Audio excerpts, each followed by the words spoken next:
The new Buwok chapter is out, and we got the final training arc before the Under 20 World Cup starts. We skipped the 14 days of individual training, and now we are going to see Ego's new challenge. And we saw the return of a legend. Let's start with the chapter review. In the first page we see some Twitter posts. One of them said that this is truly the group of death. After that we see Isagi at his home, getting ready to return to Buwok. He is ready to defeat every opponent. He is set on becoming the number 1 in the world. His parents are saying their goodbyes and wish him luck in the Under 20 World Cup. And before Isagi leaves, he tells them that he is going to the place of dreams, Buwok. 30 days are left until the start of the World Cup, so we did not see every match that Isagi went to. The only match we've seen him attend so far was the Spanish finals. We've got the introduction of Spain's new Gen 11 player Bunny, who is possibly a rival to Sai. I mean, the only reason Sai even wants to join the Under 20 World Cup is to play against him. We also saw the next ticket, and it was for Livers vs Manshine. Isagi said that after he watches the Spain final, he will go to England and France. He had more tickets, but those were the only countries confirmed by him. Back to the chapter, Isagi gets to the Buwok building and meets up with Bachira. Bachira points out that Isagi has gotten taller. Isagi is surprised that he's gotten taller in just 2 weeks. Rin shows up and says that he hasn't checked in a while, but after that reveals that he has grown too. Bachira and Isagi mock him by asking him if he wants to be praised by them. Rin tells them that they are wrong. After that they all go inside the Buwok building. I expected Rin to have a bigger crash out than that. I guess the training in the temple really worked.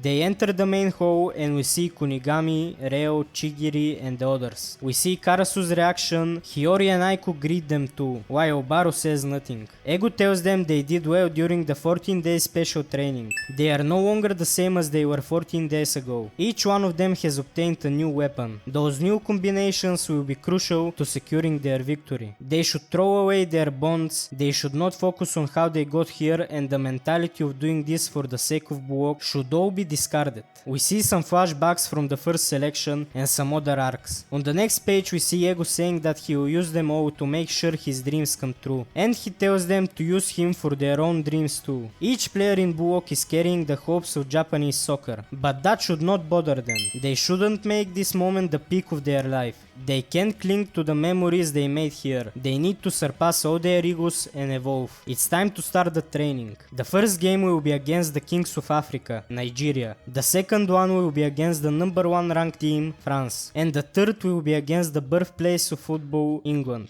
In these 30 days until the tournament, he will transform them into new, reborn egoist team. The final training camp begins. Everyone is locked in, so in this final training we will see who is going to be the captain of the team. We will get to see the starting lineup too, and who is playing in which position. We should also see who has grown the most in the 14 days of individual training. Is it gonna be Reo, Isagi or someone else who's leveled up the most? I can't wait to see what this training is all about. But we are not done with the chapter yet. We have the usual weekly dose of Nagi. Last week Buratsuta asked Nagi to join him, but Nagi declined the offer. And now we see him in the same gaming coop playing games. He is still thinking if he made the right choice back then when he declined the offer. There wasn't really any other option. If he accepted that money grabbing slave contract, even if it means betraying Buwok, then it won't be his ego anymore. It is not worth becoming a villain over something like soccer. Nagi is still standing on business. If he accepted the offer made by Buratsuta, then he would not be free. He would need to do everything Buratsuta says. Nagi remembers Isagi's words right before he exited the NEL. Also, his classmates ask him if he will go and play for a professional team. He should still have the offer from Manshine. He says that the professional path still remains. He can continue playing soccer, but is it going to feel the same as his time in Buwok? Even if he does not play for the national team, will he be okay with that? Is this what he wants? The thing that sets his heart on fire, is it soccer or is it Buwok? What is his ego shouting for? Nagi's aura leaks out of him. He doesn't seem depressed anymore. Instead, he looks even more locked in now. And in the final page, we see the goat Igaguri making his comeback in the story. And he asks Nagi what is he doing. And he says that Nagi is still a lazy bum. The next chapter's title is Just Quit Already. Who is going to quit? Is it Nagi or someone else? My question is, how did Igaguri find Nagi in the gaming coop? Who sent him there? Was Burutsuta the one that sent him there, but in the last chapter he seemed like he did not care about Nagi anymore. Maybe he is making a last effort to bring him back using Igaguri, but how is that going to work? I don't think Igaguri and Nagi have some deep bond or anything. So what are they going to do in the next chapter? Are they going to join the Burutsuta tree or what?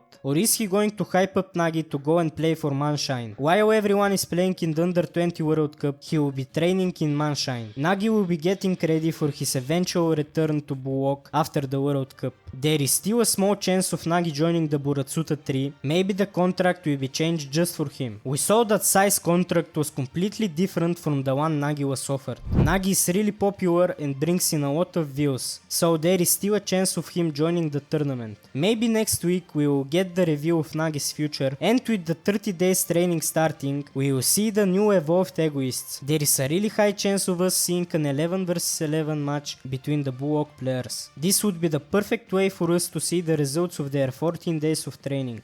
Doing that, we might also find out who is going to be the leader of the team. Egu told us that we will see new chemical reactions between them. Now that Nagi is out, maybe Reo will step up as the new star of Japan's team. He is being more hyped up than the others. We saw him before he started his individual training, and with him blocking Nagi's number, this shows us his dedication to becoming the best. The group of death is being hyped even more in this chapter, but the chance of Japan getting out of it is really high. They can't get eliminated early because we need to see Sai playing with the Buwok players. And we also have to see the flashback of what happened to him and his rivalry with Bunny. We can also expect the French team to be the final boss of this World Cup. They've been getting a lot of hype from Ego and the others. Tell me your thoughts about this week's chapter. Did you like it or did you not? I would really appreciate it if you liked this video and hit the subscribe button. Thanks for watching, see ya.